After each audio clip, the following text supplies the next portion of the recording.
എന്തോന്നറേ കുറേ നേരമായല്ലേ. കാര്യം പറ. കാര്യം പറ. ഓ എന്താ ഇപ്പം എന്ത് ചെയ്താലും വീഡിയോ പിടിക്കുമല്ലോ. എന്ത് കാര്യം? എന്ത് ഇങ്ങനെ ഡള്ളായിരിക്കണ? ഒരു അമ്മ ബസ് കയറിയിട്ട്, അമ്മ അല്ല, ഒരു 40-40 വയസ്സിനകത്ത് വരും, അമ്മ തന്നെ. അപ്പോൾ അവരെൻ്റെ അടുത്ത് ചോദിക്കുകയാണേ, നിനക്ക് ഈ ജോലിയല്ലാതെ വേറെ ഒരു ജോലിയും കിട്ടിയില്ല. നന്നായി. അപ്പോൾ എനിക്ക് എന്തോ മറുപടി പറഞ്ഞു. പെട്ടെന്ന് എനിക്ക് ബ്ലാങ്കായി. സാധാരണ എല്ലാവരും കയറിയിട്ട് അടിപൊളി. ഇന്ന് തന്നെ വേറൊരാൾ കയറിയിട്ട് എൻ്റെ അടുത്ത് പറഞ്ഞ എന്താണെന്നറിയാമോ, മോളെ എനിക്ക് ഈ ബസ്സിനകത്ത് കണ്ടപ്പോൾ ഭയങ്കര സന്തോഷം തോന്നുന്നു എന്ന് പറഞ്ഞു. പക്ഷേ അവരങ്ങനെ പറഞ്ഞപ്പോൾ അവരങ്ങനെ അപ്പം ഞാൻ ചോദിച്ചു, അതെന്ത് ഈ ജോലി, ഇതെന്ത് ജോലിയല്ലേ ഞാൻ ചോദിച്ചു. എനിക്ക് സത്യം പറഞ്ഞാൽ ദേഷ്യം വന്നു. അപ്പം ഞാൻ ഒരു കാര്യം പറയട്ടോ. ഇപ്പോൾ ഒരു സ്ത്രീ ഒരു തുണിക്കടയിലാണെങ്കിൽ എത്ര രൂപ ശമ്പളം കിട്ടുമെന്ന് അറിയാമോ? 300 രൂപ കൂടിപ്പോയാൽ. 300 രൂപ കിട്ടൂല. 250 മാക്സിമം. 300 രൂപ കിട്ടണമെങ്കിൽ അതിൻ്റെ ജോലി ചെയ്യണം. നിനക്കിപ്പോൾ എത്ര രൂപ ശമ്പളമുണ്ട്? എനിക്ക് ഇപ്പം 750 ബാറ്റയും കിട്ടും. അപ്പോൾ 750 രൂപ ബാറ്റയും ഒരു ദിവസം ഒരു തുണിക്കടയിൽ കിട്ടുന്ന ശമ്പളം എത്രയാണെന്ന് അറിയാലോ? എത്രയാണ്? നീ പറഞ്ഞപ്പോൾ 300 രൂപ ആവട്ടെ. 300 രൂപ ഇതിൻ്റെ 7 അയലത്ത് വരും.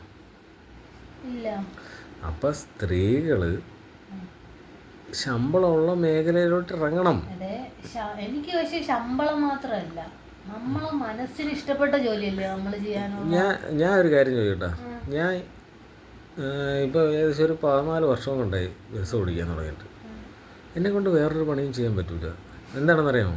എനിക്ക് ഏറ്റവും ഇഷ്ടപ്പെട്ട ജോലി ഡ്രൈവിംഗ് ആണ്. അതേ പറ്റുള്ളൂ. അതേ കണക്ക് തന്നെ ഇനി നിനക്കും പറ്റില്ല. നീ ഇനി ഇത്രയും ശമ്പളം കിട്ടി, ഇത്രയും ശമ്പളമല്ല, ഈ ശമ്പളം കിട്ടിയിട്ട് വേറൊരു കടയിൽ ചെന്ന് നിൽക്കാൻ പറ്റൂല. അതുകൊണ്ടാണല്ലോ എനിക്ക് ആ മറ്റേ വൈറ്റ് മാർട്ടിൽ പോയിട്ട് എനിക്ക് നിൽക്കാൻ പറ്റാതെ വന്നത്. അത് മാത്രമല്ല, നമുക്കിപ്പോൾ ഒരു ഇഷ്ടമില്ലേ, നമ്മളിപ്പോൾ മറ്റുള്ളവർ അടിച്ചേൽപ്പിച്ചാണ് നമ്മൾ ചെയ്യാനുള്ളത്. ആര് ചോദിച്ചാലും പറയാനുള്ള കാര്യം എന്താണെന്നറിയാം? ആ കക്ഷിയുടെ അടുത്ത് ചോദിക്കുക, നിങ്ങൾ എന്ത് ജോലിക്കാണ് പോകുന്നത് എന്ന് ചോദിക്കുക. ആദ്യം ചോദിക്കേണ്ട അത് ചോദിക്കണം. നിങ്ങളെന്തിനാ ആ ജോലി ചെയ്യുന്നത്? നിങ്ങൾക്ക് ബസ് ഓടിക്കാൻ പോസിറ്റീവായിട്ട് ഒരുപാട് വരും, പക്ഷെ നെഗറ്റീവായിട്ട് ഇന്ന് ഒരാൾ പറഞ്ഞു പെട്ടെന്ന് എനിക്കൊരു വിഷമം വന്നു. കാരണം ആദ്യമായിട്ടാണ് ഒരാൾ ഇങ്ങനെ പറയുന്നത്. ബാക്കി എല്ലാവരും നല്ല സപ്പോർട്ടാണ് എൻ്റെ അടുത്ത്. എന്നിട്ട് ചില ആൾക്കാർ ഇങ്ങോട്ട് ചോദിക്കും, അത് നെഗറ്റീവായിട്ടല്ല, നീ ഈ ജോലിയിൽ കംഫർട്ടാണ്, നിന്നെ കൊണ്ട് പറ്റുമോ, ഇത് എങ്ങനെ ഉണ്ട് ജോലി? അത് ചോദിക്കുന്ന ഒരു ആണിൻ്റെ മനസ്സ് വെച്ച് ഞാൻ പറഞ്ഞുതരാം.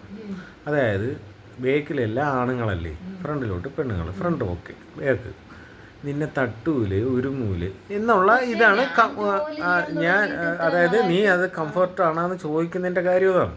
ജോലി ചെയ്യാൻ തുടങ്ങിയിട്ട് ഇപ്പോൾ ബസ്സിൽ കയറിയിട്ട് ഒരു വർഷമാണ് ഇതിലിപ്പോൾ കയറിയിട്ട്.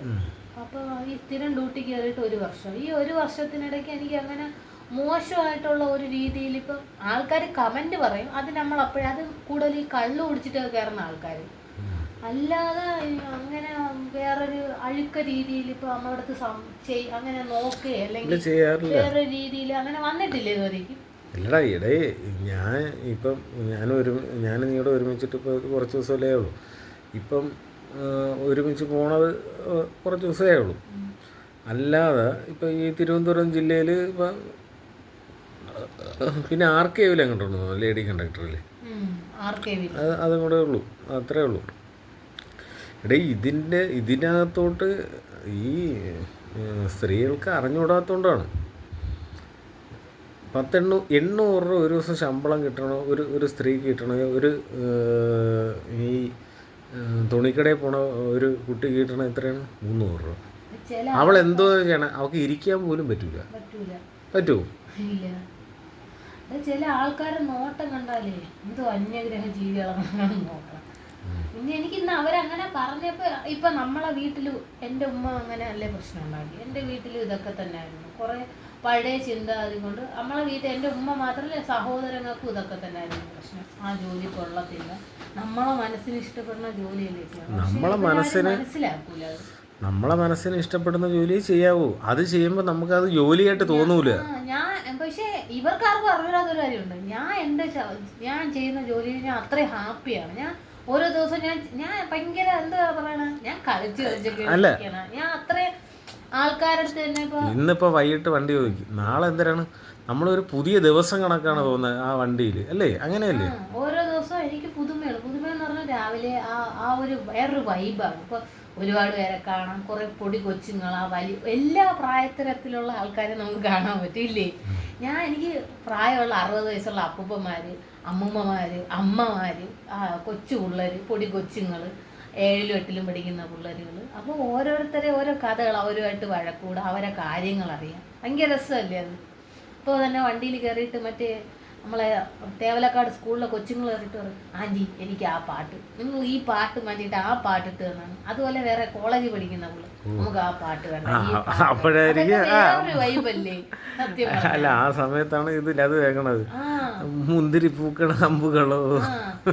അതിൻ്റെ ഇടയിൽ കൂടെ കയറി എനിക്കിപ്പം വലിയ വിഷമമെന്ന് പറഞ്ഞാൽ, ആദ്യമായിട്ട് ഒരാൾ അങ്ങനെ നെഗറ്റീവ് പറഞ്ഞു നിനക്ക് വേറൊരു ജോലിയും കിട്ടില്ല എന്ന് വെച്ചാൽ ഒരുമാതിരി തരം താഴ്ന്ന രീതിയിൽ എന്തോ ഞാൻ കക്കാനോ പിടിച്ചു പറിക്കാനോ എങ്ങനെയാണോ ആവണം. ഞാൻ നല്ല അന്തസ്സായിട്ടുള്ള ജോലി ചെയ്യുന്നത് എനിക്ക് ഉറപ്പുണ്ട്. ഞാൻ പറഞ്ഞു ഈ ജോലിക്ക് എന്തോ കുഴപ്പമെന്ന് ചോദിച്ചു. അത് പെണ്ണുങ്ങളെ, അവിടെ പെണ്ണുങ്ങൾക്ക് എന്ത് ചെയ്യാൻ പറ്റൂലേ, നിങ്ങൾ എന്തൊരു ജോലിക്ക് പോകണമെന്ന് ചോദിച്ചു. ഒരു പെണ്ണ് കണ്ടക്ടറായിട്ട് പോയാൽ എന്ത് പ്രശ്നം, അല്ല ഒരു പെണ്ണ് ഡ്രൈവറായിട്ട് പോയാൽ എന്തൊരു പ്രശ്നം? അതൊക്കെയാണ് പ്രശ്നങ്ങൾ. ഇവിടെ നിന്ന് കുറെ ആൾക്കാർ അവരങ്ങനെ 90 സത്യം പറഞ്ഞാൽ വണ്ടി കയറിയാത്ത കുറെ എന്റെ വീട്ടിൽ ഉൾപ്പെടെ ആൾക്കാരുണ്ട്. അല്ല, പെണ്ണുങ്ങൾ അങ്ങനെ ചെയ്തുകൂടാ എന്നൊരു ഇത് അജണ്ടയാണത്. അത് ഇപ്പൊ തന്നെ എന്റെ വീട്ടിലെ കാര്യം പറയാം, നിനക്കറിയാല്ല. എന്റെ വീട്ടിൽ ഞാൻ എന്തെങ്കിലും ചെയ്യുകയാണെങ്കിൽ പറയും, നീ പെണ്ണാണ്, നീ അത് ചെയ്യരുത്. അപ്പൊ ഞാൻ ചോദിക്കും, അവൻ ചെയ്ത, അവൻ ആണാണ്, അവന് ചെയ്യാം, അവന് ചെയ്യാം. അവൻ ആണാണ്, നീ പെണ്ണാണ്, അതുകൊണ്ട് നീ ഒതുങ്ങണം. അവൻ ആണാണ്, അവനെന്തോ ആവാം എന്നൊരു ഇതുണ്ട്. അത് കേൾക്കുമ്പോൾ എനിക്ക് ഇതുപോലൊരു കളിയില്ല. അതുകൊണ്ട് ഇനി ആരെന്തെങ്കിലും പറഞ്ഞാലും ഞാൻ ഈ ജോലി എനിക്ക് ആരോഗ്യമുള്ളിടത്തോളം എന്നെ കൊണ്ട് നീ ഹാപ്പിയാണ്.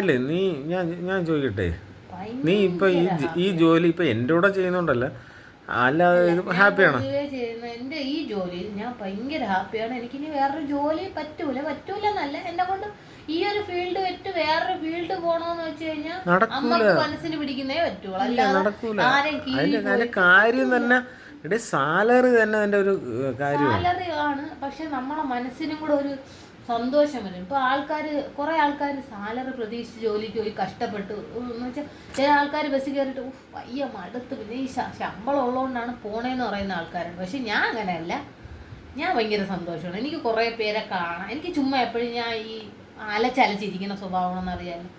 അതുകൊണ്ട് ഞാൻ അങ്ങോട്ട് എൻ്റെ അടുത്ത് ഇങ്ങോട്ട് മിണ്ടാത്തവരുടെ അടുത്ത് ഞാൻ അങ്ങോട്ട് കയറുന്നുണ്ട്. പിന്നെ കുറെ ജാട ടീമുകളുണ്ട്. അങ്ങനെ ആദ്യം മിണ്ടിയില്ലേ, പിന്നെ ഞാൻ ആണുങ്ങളല്ല പെണ്ണുങ്ങൾ തന്നെ ഉണ്ട്. ഇവള് ഇത് ചെയ്യുന്ന,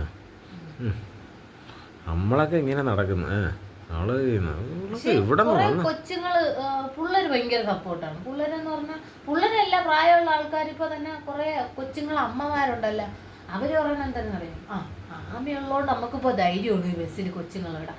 അദ്ദേഹം ഭയങ്കര ഞാൻ ഒത്തിരി ഒന്ന് പൊങ്ങും, അത് വേറെ കാര്യം. അത് വേറെ എന്നുവെച്ചാൽ നമ്മളൊരാൾ പകർത്തല്ലേ. ഇപ്പൊ തന്നെ ഇന്ന് മറ്റേ നമ്മള് വഴിയിൽ ഇറക്കി വിടണല്ലേ അമ്മ ഉണ്ടല്ലോ കല്ലമ്പലത്ത്, അവരെ സ്റ്റോപ്പില് അവര് പറയണം, എന്റെ കൊച്ചില്ലാത്തോണ്ട് അവരെന്തിനാണ് നിങ്ങൾ 3 ദിവസം എവിടെ പോയിരുന്നു, നിങ്ങളില്ലാത്തോണ്ടെന്ന് വെച്ചാൽ അവർക്ക് അവിടെ ഇറക്കി കൊടുക്കാനാണ്. എന്നാലും നമ്മളെ തിരക്കൂലേ അവർ, എത്ര പേര് തിരക്കും. അപ്പൊ അതൊക്കെ വേറൊരു സന്തോഷല്ലേ. അപ്പോഴും പറയാനുള്ളു, വേറെ കാര്യമൊന്നും അങ്ങനെ പെട്ടെന്ന് അല്ല. നീ ഇപ്പം അവരെ കൊടുക്കുന്ന ഒരു സന്ദേശമുണ്ട്, ആരൊക്കെയാണ്, സ്ത്രീകൾക്ക് മടിച്ചു നിൽക്കാതെ മുന്നോട്ട് വരിക. ഡ്രൈവറായിട്ട് ആണെങ്കിൽ ഡ്രൈവറായിട്ട്, കണ്ടക്ടർ ആണെങ്കിൽ കണ്ടക്ടർ. ഞാൻ മെക്കാനിക്ക് വരെ ഇപ്പം സ്ത്രീകൾ കൈയടക്കുന്നുണ്ട്. അത് മുന്നോട്ട് വരണം. പിന്നെ ഞാൻ അങ്ങനെ ഉപദേശമല്ല, എൻ്റെ ഒരു അഭിപ്രായം പറയണം. നീ ഇത് പറഞ്ഞ സ്ഥിതിക്ക് ആർക്ക് വേണ്ടി നമ്മളെ ഇഷ്ടങ്ങൾ ഇപ്പം അവരെ കണ്ടുപിടി ഇവരെ കണ്ടുപിടി എന്ന് പറയും. വീട്ടുകാർ തന്നെ പറയും. ഇപ്പം എൻ്റെ അടുത്ത് തന്നെ ഒരുപാട് പ്രാവശ്യം പറഞ്ഞു, അത് ഞാൻ ഇത് കൊണ്ട് കത്തി തൊഴി അങ്ങ് കളയും. മറ്റുള്ളവരെ കണ്ടുപിടിക്കാൻ പറഞ്ഞാൽ അവരെ പോലെ നമ്മൾ ചെയ്യണമെങ്കിൽ പിന്നെ നമുക്ക് അവിടെ ഒരു സ്ഥാനം ഇല്ലല്ലോ. നമ്മളല്ലാതാവല്ലേ, അവരാവല്ലേ. ഒരിക്കലും അത് ചെയ്യണ്ട. നമ്മളെന്താണോ അങ്ങനെ അങ്ങ് നിൽക്കണം, ഒന്നാമത്തെ കാര്യം. 2, നമുക്കിഷ്ടം മനസ്സിന് എന്ത് ശരിയും തോന്നും അത് ചെയ്തേക്കണം. ഇപ്പോൾ അവർക്ക് എന്ത് തോന്നും ഇവർക്ക് എന്ത് തോന്നും എന്ന് വിചാരിക്കണ്ട. ഇപ്പോൾ എനിക്കൊരു കാര്യം അത് ശരിയല്ല എന്ന് തോന്നി ഞാൻ അത് തുറന്നു പറയും. അതുപോലെ തന്നെ ആവണം എല്ലാവരും. അത്രയേ ഉള്ളൂ.